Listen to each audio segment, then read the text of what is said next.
Hello and good morning, everyone. My name is Kimberly. I am a licensed professional counselor and a licensed addiction counselor at North Range Behavioral Health. I am also the program coordinator for the Transitional Age Community Treatment Team, which is part of the Intensive Youth and Family Program. First of all, I would like to thank you for spending a little bit of time with me this morning with this coffee with a counselor thing that we have been doing. And I really hope everyone had a good 3-day weekend and was able to enjoy some of the nice weather that we had.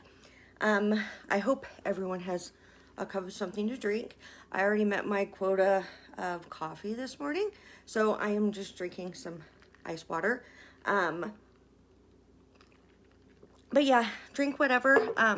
Today's topic is going to be on belly breathing, and I love topics like these, so I was really excited to be able to share this information with you guys. I hope you guys take some information from it and are able to learn some new skills that you might be able to kind of use in your daily life. So to start off, we all know how to breathe. If we didn't, we would not be here. But there are certain breaths that are just more effective than other breaths. We've all heard the saying, take a deep breath. And generally when that comes to, the thing that comes to my mind when I think about that is I have children. And when they were younger and they would throw a fit, I would kind of just get down to their level and encourage them to take a deep breath. And I would even kind of model this for them. And it's because we kind of innately know if we take a deep breath, it can kind of calm ourselves down. We tend to do this when we're sad, overwhelmed, angry, just any time we kind of have those really strong emotions, we kind of innately know to take a deep breath. So with that, like our bodies naturally know how to cope with stressors already. However, we don't always listen. How many times have we kind of noticed that our body was kind of negatively reacting to stress, and then we just kind of pushed it aside and we're like, oh, I'll deal with that later, and then we just kind of don't deal with it. Unfortunately, though, our bodies can display a lot of physical symptoms related to stress, and some examples of that can be stuff like headaches, digestive issues, irritability, moodiness, insomnia, depression, anxiety, and even chronic pain. There is a long list of issues that people can develop due to stress, especially long-term stress. So one thing I definitely wanted to cover during this was the neurobiology of stress, just because it's crucially important to kind of know this information. Anytime I encourage the people that I work with to try like new techniques or implement a new activity in their daily lives, I kind of want them to understand why that I'm trying to encourage them to do this, just so they have like a solid understanding of why I'm helping them or encouraging them to do it. And understanding the neurobiology behind like belly breathing is really important. And so there is this nerve in our body. It's called the vagus nerve. And it's not like spelled like Las Vegas. It's VAGUS. I really encourage people to go online and kind of just Google this nerve, just because there is a lot of articles out there and research studies that show like how much this nerve kind of affects not only our mental health but physical health as well. I do have like a little diagram here of it. As you can see, it kind of starts at our brain stem, and it has these fibers that kind of hug part of our brain stem that kind of controls emotional regulation. And so it travels down our throat, and then it goes down to our lungs, our heart, down through our diaphragm and into our stomach, and all the rest of the organs. I mean, the liver, our intestines, absolutely everything. So this nerve is really important because it kind of connects our brain and all the rest of our bodily functions. And if this nerve is not functioning properly, Unfortunately, it can have a difficult time kind of finding the balance between our two nervous systems, and then we can kind of get stuck in this fight or flight mode. And then we're kind of walking around in a heightened state. So this nerve affects the brain cells that are responsible, that can trigger panic and anxiety. It affects our heart rate, our respiration, and our digestion. A really good example that I can kind of give you as a visual is if you walk into a situation that tends to kind of cause you anxiety. You're going to go in there, you're going to perceive it, of course. Then your brain's going to react to it by kind of sending out these chemicals that are unhelpful, right? And it goes through the vagus nerve and it comes down to your heart. Then your heart rate's going to increase. It's going to affect your lungs, so your breathing is going to become more shallow and short. And then it can even kind of give you that icky feeling in your stomach. So that's kind of how this vagus nerve really kind of takes what you're feeling and it kind of transfers it to your body. Also, we can definitely cause some harm to this nerve, which is unhelpful, most definitely, because it's important. Some things that can cause harm to this nerve and make it not work as effectively is stuff like anxiety, stress, excessive alcohol use, and fatigue. And so it's kind of important for us to almost exercise this nerve or stimulate it so that it is working effectively. Because if it is, then we're sending the right chemicals to our brain that allows everything to work properly, and then we're not feeling as stressed or in that heightened state of flight or fight mode. So yeah, the stimulation of it is think of it as exercise for it. So how do we stimulate this nerve? Well, one way to do it is by belly breathing. The way you can do this, if you do it correctly, basically when you're taking a deep breath, your stomach is going to push on your diaphragm, and then your diaphragm pushes on that important nerve and it stimulates it. Then that will kind of help us feel calmer, especially if you're doing this sometimes I have a neurological disorder and sometimes I lose my words. If you do it consistently. So taking these helpful baby breaths it literally kind of deactivates the nerve cells that trigger anxiety. And so belly breaths really actually have a biological and mental health benefit. So I am going to walk you through belly breathing. Okay, so if you're sitting down, try and sit upright, like good posture. One thing that you can do is you can put one hand on your chest and then one hand on your stomach. And the purpose of this is because you're going to want to make sure that your belly is actually expanding while you're breathing, hence belly breathing. You're going to want to take some really slow breaths through your nose, hold it for like a second or two, and then when you exhale, you're also going to do that slow. Normally when we just take normal breaths and we're not really focusing on it, we take roughly 10 to 14 breaths per minute.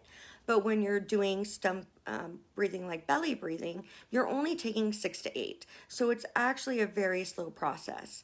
Also, you kind of want to wait a couple seconds between breaths because sometimes some people kind of get lightheaded. Okay, so you want to take a deep breath in through your nose, hold it, and then blow out. So do one, and then we'll see if your belly was moving up. So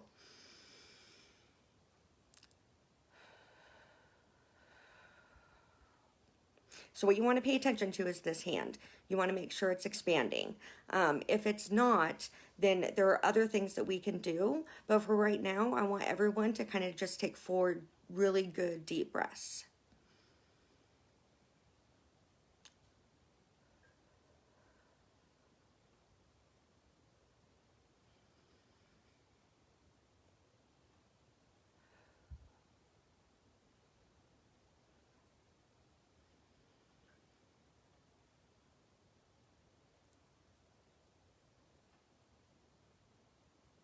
Okay, if you are having a problem getting your stomach to expand, one thing that you can do that kind of forces you to take those belly breaths is to actually put your hands above your head like this. You might have seen people do this like at marathons or at track meets, and that's because it's really forcing you to get that good amount of air into your lungs. And if you take a deep breath, just like we were doing before, through your nose slowly and then exhale slowly through your mouth, you'll notice that your belly it forces it to expand.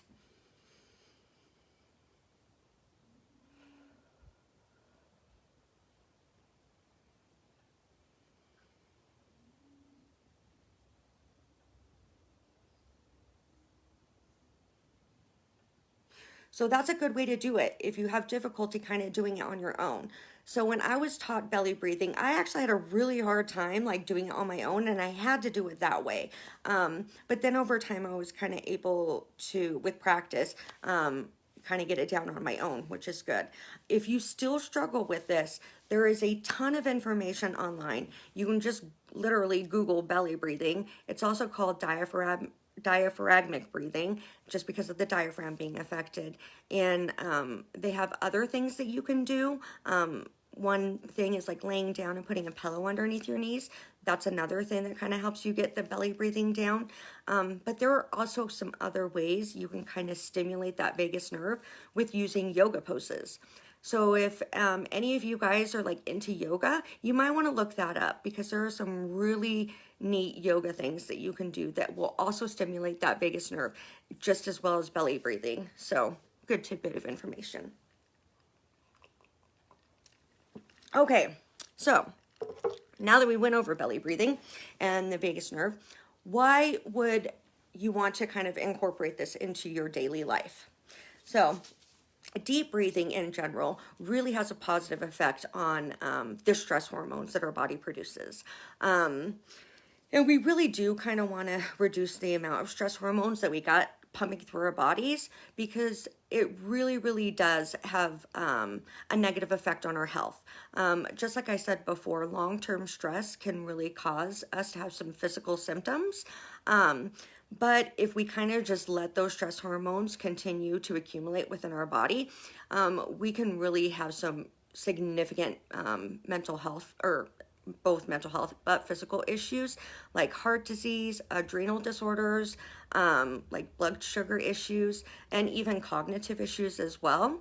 And so kind of implementing those deep breathing activities into our daily lives can really have a positive effect on the stress hormones in our bodies. Also, stimulating that vagus nerve frequently can kind of help us feel more relaxed, centered, and kind of just better able to cope with daily stressors. I'm sure we can all think of a time, and even now, where it's just like stressors upon stressors, and we're just like, oh my gosh, I cannot take any more. It's almost like the straw that broke the camel's back. And I think a lot of people are there right now. We're kind of just living in really crazy times, especially with this whole COVID-19 thing going on. A lot of people, unfortunately, have lost their jobs. I think parents that were dealing with online schooling and teachers that were dealing with online schooling, that was really stressful. I think individuals that were still having to go to work and were concerned that they were going to get sick or bring something home to their families, that was a stressor. People trying to balance work and home while working from home, that's stressful. And also right now we're in an election year, and I personally find social media to be really anxiety provoking during election year, because people just tend to get nasty sometimes. So I think we just have a lot of bombardment going on around us. And so it's really important that we kind of implement something into our daily lives that just kind of bring us down to a more basic level, because I think we've all kind of reached our stress tolerance level.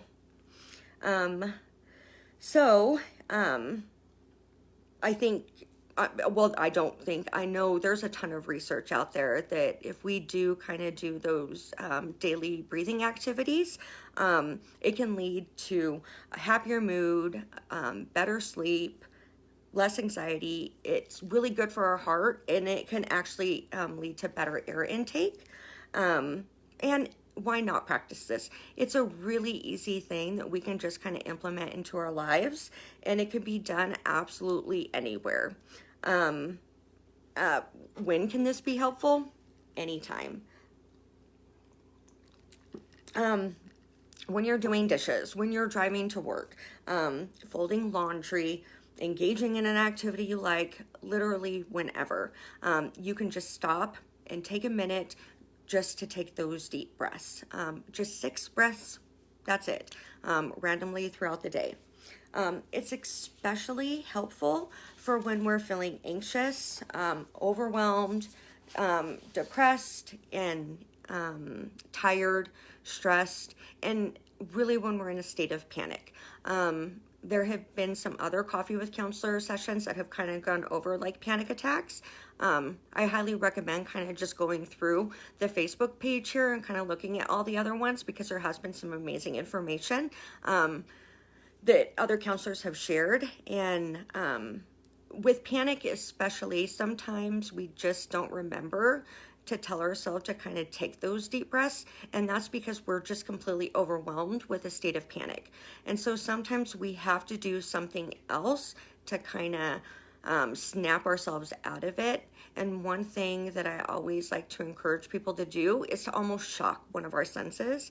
And one thing that can be really helpful is to grab like a piece of ice and hold it, because it just kind of really overstimulates that sense of touch, and then that can kind of break us out of it for a second, and we can remind ourselves, okay, I really need to start doing some of those belly breathing like techniques, and get some extra oxygen flow in and get those positive chemicals kind of swirling around in my brain. Also, when you're trying to sleep, you're already laying down. You can easily take a minute just to take 6 really good deep breaths while you're laying down, you're trying to fall asleep. I always tell people, try and make it a habit. If you can, start your day off with some good belly breaths, then do some maybe at lunchtime, and then maybe at bedtime. Find a habit that works for you and a time when it will work for you. Our Apple Watches, they'll tell us to breathe.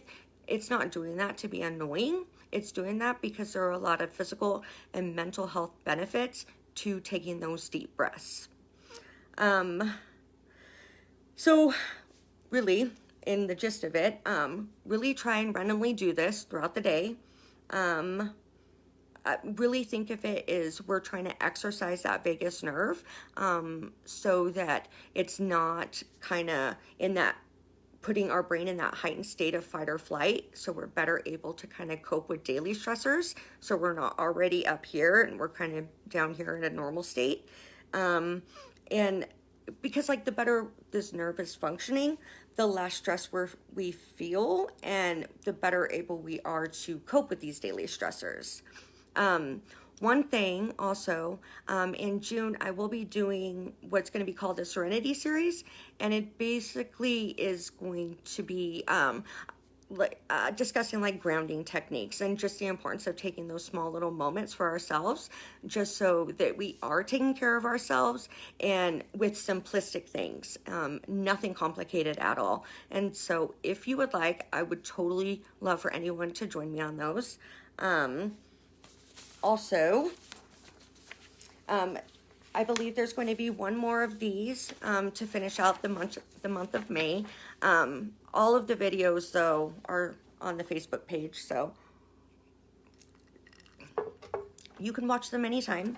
And I would just like to also say that if you or someone you know is experiencing a behavioral health emergency, please call our crisis line. The number is 970-347-2120. You can also walk into the crisis center, which is at 928 12th Street in Greeley.